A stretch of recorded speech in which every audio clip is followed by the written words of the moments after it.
Hi friends, welcome to my channel. இன்றைக்கி நம்ம என்ன பார்க்க போகிறோன்னா ஒரு அசத்தலான பிரியாணி ஐட்டம் தான் பார்க்க போகிறோம். ஸோ முட்டை பிரியாணி தான் ஃப்ரெண்ட்ஸ் பண்ண போகிறோம். ஸோ வாங்க முட்டை பிரியாணி வந்து எப்படி பண்ணுறதுன்னு சொல்லிட்டு பார்க்கலாம். அதுக்கு முன்னாடி நீங்கள் வந்து நம்ம சேனலை வந்து சப்ஸ்கிரைப் பண்ணலைன்னா சப்ஸ்கிரைப் பண்ணிக்கோங்க. பக்கத்தில் இருக்கிற பெல் ஐக்கனை கிளிக் பண்ணுங்க. அப்போ தான் நான் போகிற வீடியோஸ் வந்து உங்களுக்கு நோட்டிஃபிகேஷனாக வரும் ஃப்ரெண்ட்ஸ். ஸோ வாங்க ஃப்ரெண்ட்ஸ், வீடியோக்குள்ளே போகலாம். பாருங்கள், முட்டை பிரியாணிக்கு வந்து நம்ம என்னென்ன பொருள் தேவைன்னு சொல்லிட்டு பார்த்துடலாம். பாருங்கள், நான் 3 ஆனியன் எடுத்துகிட்டு நீல வாக்கில் கட் பண்ணி வச்சுருக்கேன். அதுக்கப்புறம் வந்து ஒரு 2 டொமேட்டோ, குட்டி டொமேட்டோ எடுத்துகிட்டு பெருசு பெருசாக கட் பண்ணி வச்சுருக்கேன். எப்பவுமே வந்து ஆனியனுக்குன்னா டொமேட்டோ வந்து ஒரு டொமேட்டோனா கம்மியாக தான் போடணும். ஸோ அது மாதிரி எடுத்துக்கோங்க.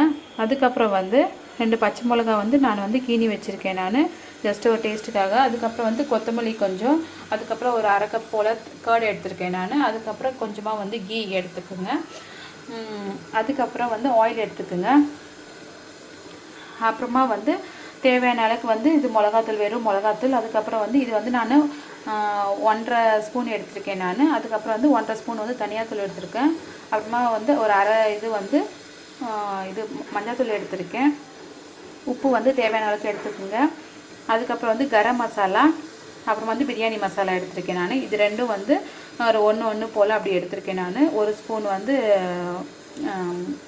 பிரியாணி மசாலாவும் 1 ஸ்பூன் வந்து கரம் மசாலாவும் சொல்லிட்டு எடுத்திருக்கேன். அதுக்கப்புறம் இலை வந்து ஒரு 2 பீஸ் எடுத்துகிட்டு பிச்சு வச்சுருக்கேன் நான். அதுக்கப்புறம் வந்து பட்டை வந்து ஒரு 2 பட்டை எடுத்துகிட்டு குட்டி குட்டியாக இது பண்ணி வச்சுருக்கேன். ஒரே ஒரு ஏலக்காய், அதுக்கப்புறம் வந்து 3 கிராம்பு எடுத்திருக்கேன். ஸோ ஃப்ரெண்ட்ஸ், இவ்வளோ தான் வந்து நம்ம பிரியாணி பண்ணுறதுக்கு, முட்டை பிரியாணி பண்ணுறது இவ்வளோ தான் தேவைப்படுது. சாரி, அதுக்கப்புறம் வந்து இஞ்சி பூண்டு பேஸ்ட்டு. ஸோ வாங்க ஃப்ரெண்ட்ஸ், எப்படி பண்ணுறதுன்னு சொல்லிட்டு பார்த்துடலாம். பாருங்கள் ஃப்ரெண்ட்ஸ், குக்கர் வச்சுட்டேன். குக்கர் நல்லா காயிட்டோம். So cooker காஞ்சிச்சு. இதில் வந்து நம்ம ஆயில் ஊற்றிக்கலாம் தேவையான அளவுக்கு. இந்த பாருங்கள், நான் இவ்வளோ ஆயில் ஊற்றுறேன். அதுக்கப்புறம் வந்து இதில் வந்து கொஞ்சமாக வந்து கீயை ஊற்றிக்கலாம். கீ ஊற்றிக்குங்க.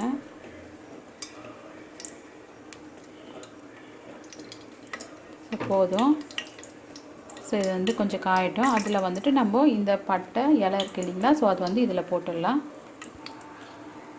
கீலாம் மெல்ட் ஆகிடுச்சு, எண்ணெய் காஞ்சிடுச்சு. ஸோ வந்து இது வந்து இதில் போட்டுடலாம்.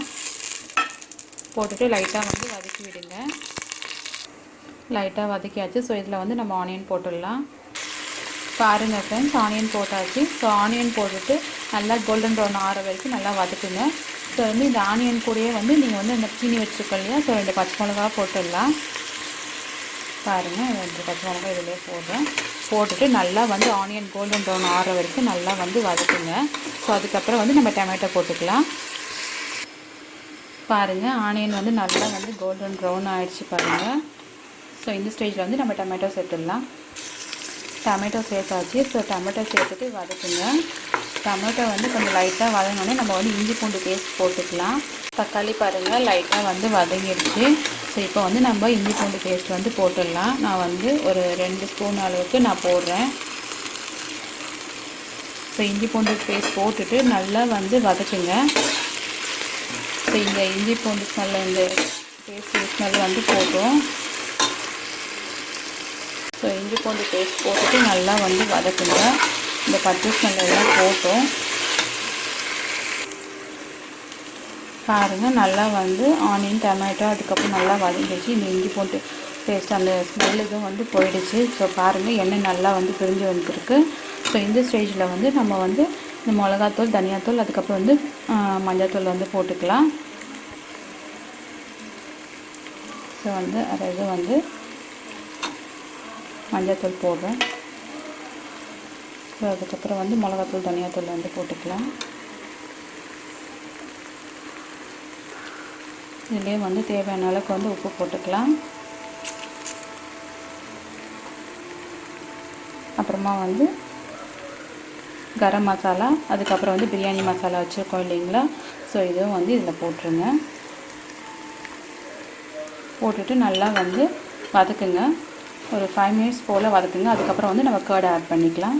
ஸோ பாருங்கள், மசாலா எல்லாம் வந்து லைட்டாக வந்து கலரி விட்டாச்சு. ஸோ இப்போ வந்து நம்ம கர்ட் ஆட் பண்ணிக்கலாம். கர்ட் ஆட் பண்ணிவிட்டு நான் ஸோ வந்து நல்லா வந்து கலரி விடுங்க. கொஞ்சமாக வந்து ஒரு அரை கிளாஸ் வந்து தண்ணி ஊற்றிக்குங்க. ஸோ பாருங்கள், நான் வந்து அரை கிளாஸ் வந்து தண்ணி ஊற்றுறேன். ஸோ பாருங்கள், மசாலா போட்டு தண்ணி ஊற்றி நல்லா கலரி விட்டாச்சு. ஸோ ஸோ கொஞ்சமாக வந்து இதில் வந்து கொத்தமல்லி போட்டுக்கலாம். மீதி கொத்தமல்லி வந்து லாஸ்ட்டாக வந்து நம்ம குக்கர் போடும் போது அப்போ வந்து லாஸ்ட்டாக தூவிக்கலாம். ஸோ வந்து ஒரு 5 மினிட்ஸ் போல் நல்லா வந்து வதக்குங்க. ஸோ இந்த மிளகாத்தூள் ஸ்மெல்லு, இந்த நம்ம போட்டிருக்கோம் இல்லைங்களா கரம் மசாலா, இந்த பிரியாணி மசாலா, அதெல்லாம் வந்து கொஞ்சம் ஸ்மெல் வந்து போகும். இல்லைனா வந்து ரொம்ப வந்து மிளகாத்தூள் ஸ்மெல்லாக தெரியும். ஸோ வந்து ஒரு 5 மினிட்ஸ் போல் வதக்குங்க. பாருங்கள் நல்லா வந்து வதக்கியாச்சு. ஸோ பாருங்கள் ஆயில் எல்லாம் வந்து நல்லா பிரிஞ்சு வருது பாருங்கள். ஸோ இப்போ வந்துட்டு நம்ம வந்து அரிசி சேர்த்துடலாம். ஸோ பாருங்கள் அரிசி எடுத்துகிட்டு நான் கழுவி வச்சுருக்கேன். சீரக சம்பா அரிசி தான் வந்து எடுத்துகிட்டு கழுவி வச்சுருக்கேன். ஸோ இதை வந்து இது கூட வந்து ஆட் பண்ணிடலாம். பாருங்கள் அரிசி போட்டாச்சு. அரிசி போட்டுட்டு நல்லா வந்து கிளறி விடுங்க. ஸோ அதுக்கப்புறம் வந்துட்டு நம்ம தேவையான அளவுக்கு வந்து தண்ணி ஊற்றிட்டு விசில் போட்டுடலாம். பாருங்கள் இது நல்லா வந்து கிளறி விட்டாச்சு. ஸோ இப்போ வந்துட்டு நான் பாருங்கள், ஸோ நான் 3 கிளாஸ் அரிசி போட்டிருக்கேன் நான். ஸோ அதுக்கு வந்து நான் 6 கிளாஸ் தண்ணி வைக்கிறேன் நான். ஒரு கிளாஸ்க்கு வந்து 2 கிளாஸ் தண்ணி அப்படின்னு சொல்லிட்டு வைக்கிறேன் நான். பாருங்கள் தண்ணி ஊற்றியாச்சு. ஸோ வந்து உப்பு செக் பண்ணிக்கோங்க. நான் ஃபஸ்ட்லேயே வந்து உப்பு போட்டுட்டேன் நான். ஸோ இப்போ வந்து செக் பண்ணிவிட்டு அதுக்கப்புறம் தேவையாக இருந்தால் வந்து போட்டுக்குங்க. ஸோ வந்து இது கொஞ்சம் டேஸ்ட் பண்ணி பார்த்தா இது வந்து கொஞ்சம் உப்பு வந்து கொஞ்சம் அதிகமாக தான் இருக்கணும். ஸோ அப்போ தான் வந்து இது அரிசி வந்து வெந்து வரும்போது அப்போ வந்து கரெக்டாக இருக்கும் உப்பு. ஸோ அதுக்கப்புறம் இதில் வந்து கொஞ்சமாக வந்து கொத்தமல்லி தூவிடலாம். அதுக்கப்புறம் கொஞ்சமாக வந்து கீ ஊற்றிடலாம். அப்போ தான் வந்து அரிசி வந்து ஒன்றுக்கு ஒன்று ஓட்டாத நல்லா வந்து உதிரியாக வரும். ஸோ அதான் லாஸ்ட்டில் வந்து நம்ம கீ ஊற்றுறோம். லெமன் கூட வேணால் ஊற்றிக்கலாம். அது வந்து நான் வந்து ஊற்றலை. ஸோ உங்களுக்கு வேணுன்னா நீங்கள் வந்து லெமன் வந்து ஒரு ஆஃபாக கட் பண்ணிவிட்டு அந்த சாறு வந்து கொஞ்சமாக வந்துட்டு ஊற்றிக்குங்க. ஸோ வந்து அது காரமும் புளிப்பும் சேர்ந்து கொஞ்சம் நல்லா டேஸ்ட்டாக இருக்கும். நான் வந்து லெமன் ஊற்றல, நீங்கள் ஊற்றுறது இருந்தால் ஊற்றிக்குங்க. பாருங்கள் கொத்தமல்லி போடுறேன் நான். ஸோ அதுக்கப்புறம் வந்து கொஞ்சமாக கீ ஊற்றிக்கிறேன்.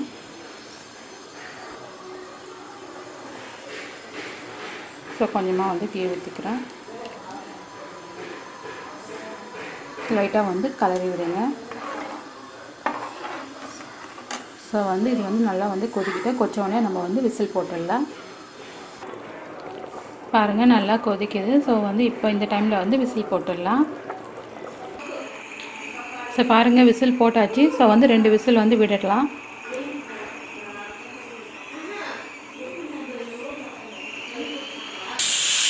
பாருங்கள் 3ஆவது விசில் வந்து. ஸோ வந்து கேஸ் ஆஃப் பண்ணிடலாம். ஸோ இது அப்படியே வந்து ஒரு சைடு இருக்கட்டும். இப்போ வந்து நம்ம முட்டை வந்து மசாலா போட்டு வறுத்துட்டு நம்ம இதில் சேர்க்க போகிறோம். பாருங்கள் ஃப்ரெண்ட்ஸ், நான் வந்து முட்டையில் வந்து மசாலா ரெடி பண்ணுறதுக்கு இதை பாருங்கள், பூண்டு வந்து ஒரு 4 பல் பூண்டு வந்து அப்படியே தோலோடு எடுத்துகிட்டு நல்லா வந்து நசுக்கி வச்சுருக்கேன். அப்புறமா வந்து கொஞ்சமாக வந்து கறிவேப்பிலை தாளிக்கிறதுக்கு ஃப்ரெண்ட்ஸ். அதுக்கப்புறம் இது பாருங்கள் கொஞ்சமாக வந்து ஒரு அரை ஸ்பூன் அளவுக்கு வந்து நான் வெறும் மிளகாத்தூள் எடுத்திருக்கேன். அப்புறமா மஞ்சள்தூள் வந்து ஒரு அரை ஸ்பூன் அளவுக்கு எடுத்திருக்கேன் நான். அரை டீஸ்பூன் அளவுக்கு எடுத்திருக்கேன். அப்புறமா வந்து தேவையான அளவுக்கு உப்பு. இது வந்து நம்ம என்ன பண்ண போகிறோம்னா ஒரு மசாலா ரெடி பண்ணுறதுக்கு. அதுக்கப்புறம் வந்து இந்த தண்ணி வந்து எதுக்குன்னா இது ஒரு 1/4 கிளாஸ் தண்ணி தான் நான் வந்து எடுத்துருக்கேன். 1/4 கிளாஸ்னால் கொஞ்சம் கம்மி தான். ஸோ இந்த மசாலா வந்து நம்ம வந்து இதில் வந்து நல்லா கரைச்சிட்டு அதுக்கப்புறம் வந்துட்டு நம்ம கடாயில் போட்டு இது பண்ண போகிறோம். ஸோ அப்படியே நீங்கள் வந்துட்டு இது தண்ணி இது பண்ணாமல் நீங்கள் அப்படியே எண்ணெய் ஊற்றிட்டு எண்ணெயில் வந்து நீங்கள் மசாலா போட்டு வறுத்தீங்கன்னா அந்த மசாலா வந்து என்ன தான் நீங்கள் சிம்மில் வச்சா கூட கருக ஆரம்பிச்சிடும். ஸோ அதுக்காக தான் வந்து நம்ம தண்ணியில் மிக்ஸ் பண்ணிவிட்டு அதுக்கப்புறம் வந்துட்டு நம்ம சேர்க்க போகிறோம். ஸோ வாங்க ஃப்ரெண்ட்ஸ் எப்படி பண்ணுறதுன்னு பார்த்துடலாம். ஸோ கடாய் வச்சுக்கோங்க. கடாய் வந்து நல்லா காயட்டும். ஸோ கடாய் காஞ்சிச்சு. இதில் வந்து கொஞ்சமாக வந்து எண்ணெய் ஊற்றிக்கோங்க. நம்ம ரொம்ப ஊற்ற போதில்லை. ஜஸ்ட்டு வந்து இந்த பூண்டும் கறிவேப்பிலையும் தாளிக்கிறதுக்கு தான். ஸோ வந்து கொஞ்சமாக வந்து ஊற்றிக்குங்க. லைட்டாக வந்து வறுக்கிறதுக்கு தான் நம்ம எண்ணெய் ஊற்றுறோம். ஸோ வந்து கொஞ்சமாக வந்து பூண்டு போட்டுக்குங்க. பூண்டை வந்து லைட்டாக வதக்குங்க.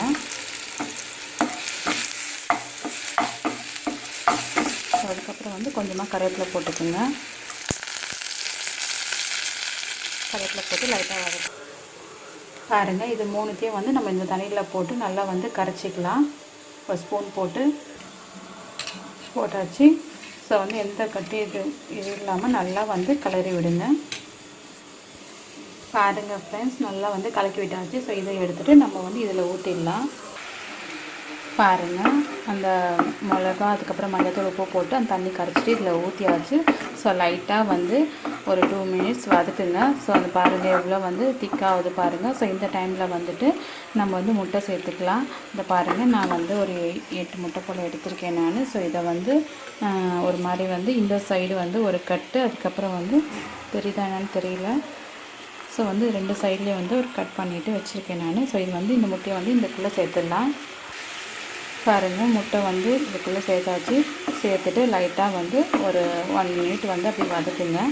லைட்டாக வதக்கிட்டு அதுக்கப்புறம் இந்த முட்டை எடுத்துகிட்டு நம்ம அந்த பிரியாணியில் சேர்த்துடலாம். நீங்கள் வந்து இப்படி செஞ்சீங்கன்னா இன்னும் வந்து நம்ம முட்டை வந்து நல்லா டேஸ்ட்டாகவும் இருக்கும், சாப்பிட்றதுக்கு நல்லா இதுவாக இருக்கும். ஸோ வந்து நீங்கள் ஆயிலே ஃபஸ்ட்டு வந்து முட்டை வதக்கிட்டிங்கன்னா அந்த முட்டையோட ஸ்கின்னெல்லாம் வந்து சுருங்கி போயிடும். ஸோ இது மாதிரி பண்ணிவிட்டு நம்ம வந்து லைட்டாக வந்து வதக்கிறது மூலமாக வந்து முட்டை வந்து நம்ம எப்படி அப்படியே ஃப்ரெஷ்ஷாக போட்டோமோ நம்ம வேக வச்சு ஸோ அப்படியே வந்து இருக்கும், நல்லா டேஸ்ட்டாகவும் இருக்கும். நீங்கள் இப்படி பண்ணிங்கன்னா அந்த பூண்டோட ஸ்மெல்லும் அதுக்கப்புறம் வந்து கறிவேப்பிலை ஸ்மெல்லும் வந்து நல்லாயிருக்கும். ஸோ லைட்டாக வதக்கலாம். பாருங்கள் ஃப்ரெண்ட்ஸ், ஒரு 1 மினிட் போல் வந்து நல்லா வந்து வதக்கியாச்சு. ஸோ 1 மினிட் தான் வதக்கியிருக்கேன் நான், லைட்டாக தான் வதக்கியிருக்கேன் நான். ஸோ பாருங்கள், ஸோ நம்ம இப்படி பண்ணுறது மூலிமா பாருங்கள் மசாலாலாம் முட்டையில் வந்து எண்ணெயாக ஓட்டிட்டு எண்ணெயாக இருக்குது பாருங்கள், எண்ணெய் கலர்ஃபுல்லாக இருக்குது பாருங்கள். ஸோ அவ்வளோதான் ஃப்ரெண்ட்ஸ், கேஸ் ஆஃப் பண்ணிடலாம். இதை எடுத்துகிட்டு நம்ம வந்து இது பிரியாணியில் சேர்த்துடலாம்.